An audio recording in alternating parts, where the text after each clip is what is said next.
podcast host Louis Lord Nelson, followed by guest Beth Fornauf.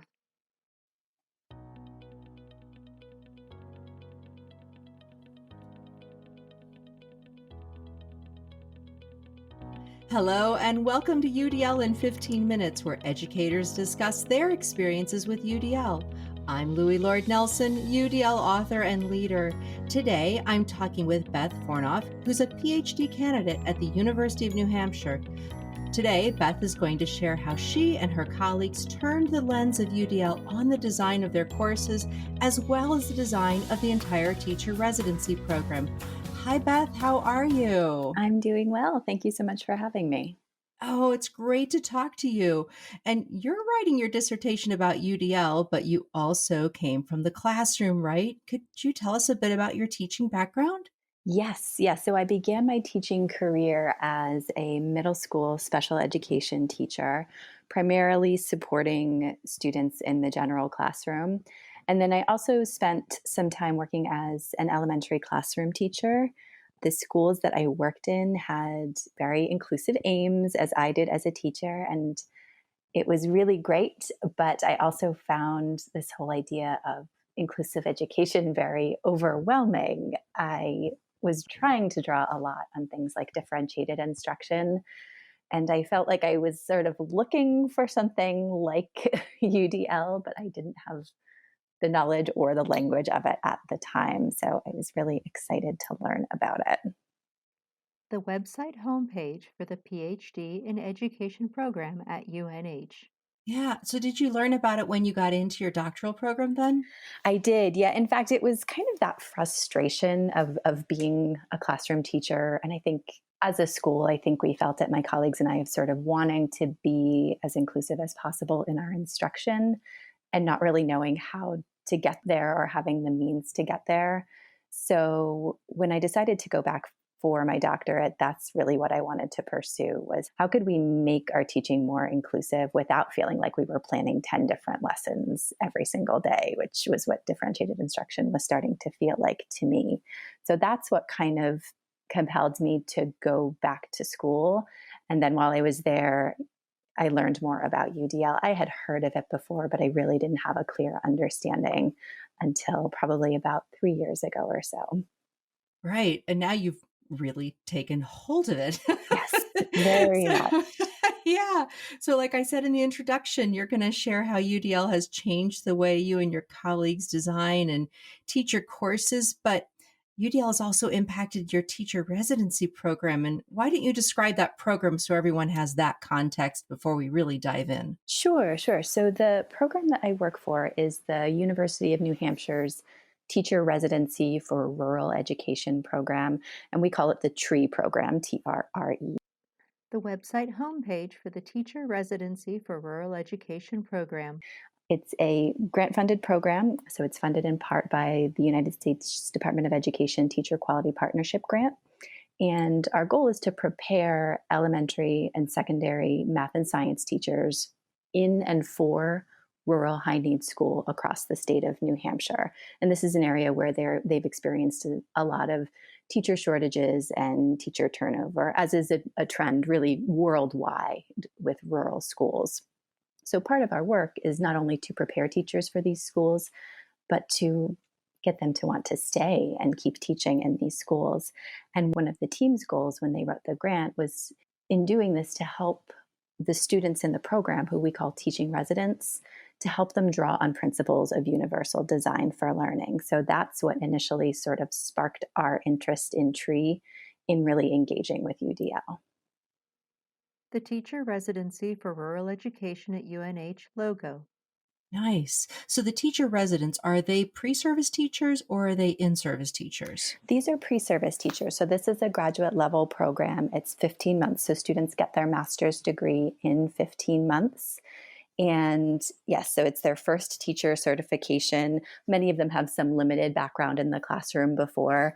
And then they, as part of the program, they do a community-based internship in the summer to learn about the place where they'll be teaching and to learn about some of the community organizations that they can draw on to support and inform their work.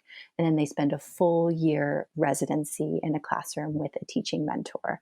And in both of those settings is where we really encourage them to be drawing on principles of UDL. A population map of New Hampshire showing where rural schools are located. Wow. So they're in the setting where they will eventually teach, or they're in a similar setting. A similar setting. So we have schools who we partner with for the residency, for that year-long teaching experience. And then our graduates, once they graduate, they commit to teaching in a rural New Hampshire school for 3 years following graduation. And there's any number of schools that they can choose to work in. In some cases, our graduates have gone on to teach at their residency placement. And in other cases, they've found other sites across the state to work in as well. Okay, there are so many dimensions to talk about here, but I am going to go I'll pull us back to the UDL conversation because I'm like, oh, I have 10 other questions about this, but we can maybe get to that one later. Sure. So I do love this focus on the rural schools. Like you said, it's needed. And then within that project, of course, that you wove in UDL, so that's really fabulous. So that helps us go into the meat of the conversation. Lots of us use that analogy of a lens when we're talking about UDL. And you shared that you turned the lens on not only yourself, but your course and the program. And you've had some pretty significant epiphanies. So why don't you share those? A PowerPoint slide with a diagram representing UDL and Tree. Yeah. So when we decided to really think about how we wanted to bring UDL to the program, we initially took some first sort of tentative steps. So, as a management team, there's about 10 of us who make up the management team of the Tree program, and we're responsible for course design, program management. Many of us teach courses within the program. So, we began with a shared reading of UDL theory and practice. Several of us had our syllabi reviewed by specialists from CAST who were really able to kind of help us apply that UDL lens at that first phase of instruction, that first, initial interface with our students, and think about what our assignments were, how we were organizing the syllabus, what our readings were. And so that was really helpful. We also did some initial trainings with the residents, just explaining what UDL was to them, teaching them a little bit about it, introducing the guidelines to them. And these initial steps, this was with our first cohort of residents, was really, really great. It really resonated with the residents. And it was feeling really powerful to us as well. But it was also starting to feel really big and a little bit unwieldy when we think about just the complexity of the program A PowerPoint slide with the heading Why UDL? and the multiple dimensions of UDL itself. We really wanted to explore how are we going to keep track of bringing this UDL lens to the program and in some ways hold ourselves accountable. But also we wanted to draw on the feedback that we were getting from the residents. And some of that feedback was that they wanted to see us taking up UDL as instructors more than we were doing. Nice. So that's when we thought, we really do need to turn this lens on ourselves. We don't need to just teach about UDL. We need to embrace it ourselves and model some of these practices that come along with implementing this pedagogical framework. Residents sitting in a circle of Adirondack chairs holding a discussion in the White Mountains outside a ski resort in the summer. So I approached some of the team members and asked if anybody would be interested in conducting a self-study on our process of bringing UDL to the Tree program. And initially it started with 4 of us. Our team has now grown to 6. And we've done a range of different activities over the past, it's been about a year and a half now that we've been doing this self-study. And I think probably the most powerful and significant one has been conducting a barrier analysis. We had limited experience with UDL coming into this. And we went to the literature. We were reading a lot about UDL in higher education and specifically in teacher education. And one piece that we read shared how a department had conducted this analysis of their operations and systems and written materials to determine where the barriers were. So we decided to do this with our syllabi. So each of the team members looked at his or her own syllabus that they taught in the Tree program and just tried to look, and see what could be a barrier for some of my students here in the way I'm teaching this, in the options that I'm providing for curriculum, for accessing content, for representing content. And so we wrote a little bit about that. We looked at our syllabi, we wrote some memos, we came together as a group and had a discussion about this. A resident working with early education children, followed by the UDL guidelines. And one of our team members actually said, what if we map these onto the guidelines and see where these barriers fall? We use the guidelines almost as a tally system or a map, really. And we found that many of our barriers were in that first horizontal row of access, which is really problematic because if the residents weren't able to access the curriculum, that had pretty significant implications for them as teachers and for their future students. So our next step was after identifying all of these barriers in our courses, was to figure out ways to minimize them. So one barrier was that we were all incredibly text heavy in our assignments. We were asking residents to read and read some more, and then read on top of that almost every week in preparation for all of the classes that they were taking, which, many of us in higher education, that's a modality that we're very comfortable with. So it was hard to see that.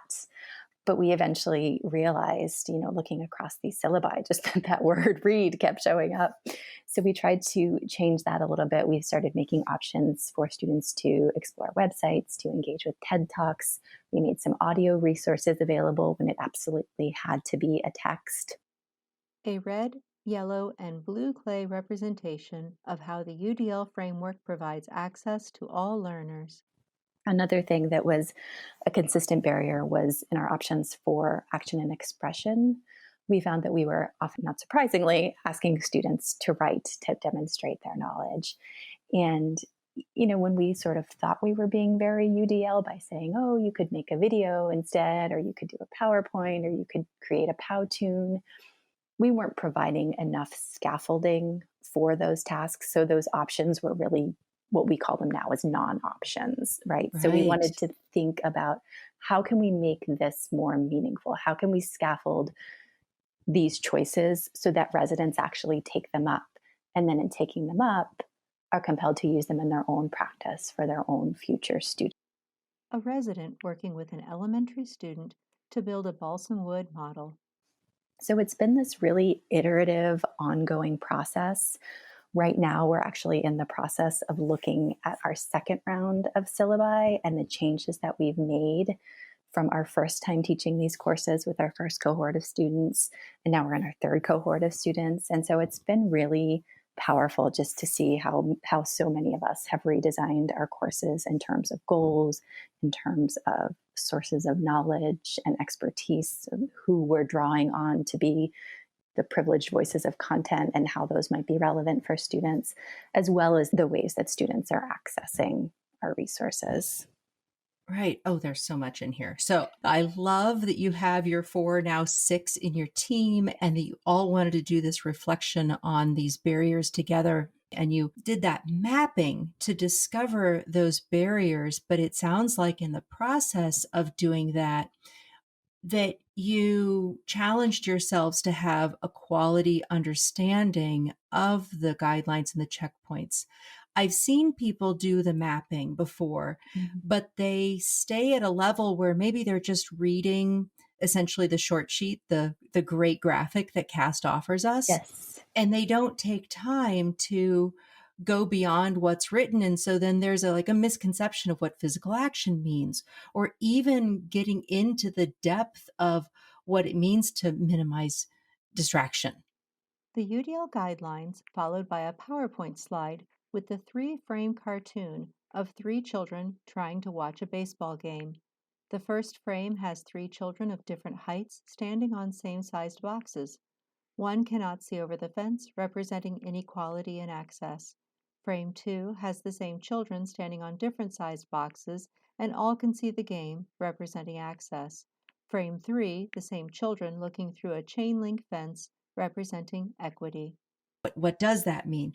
And then, so obviously you all really dug into that, and then also to look and say, access. Oh my gosh, the primary level, this is where we need to go. And then the beautiful landing on this fact that even though we provide options to our learners, and I don't care if it's kindergarten or all the way up through our graduate schools, if we don't provide some modeling of what those options look like, then our learners are less likely to choose them, exactly what you saw. And just a great way of articulating that for everyone to hear in a maybe a different setting than they expect. Because sometimes I guess by the time our students get to graduate school, we think, oh yeah, we'll just give them the option. Surely they'll link on to this because they're adult learners. They'll just do this. But you found, no, we need to give them some support.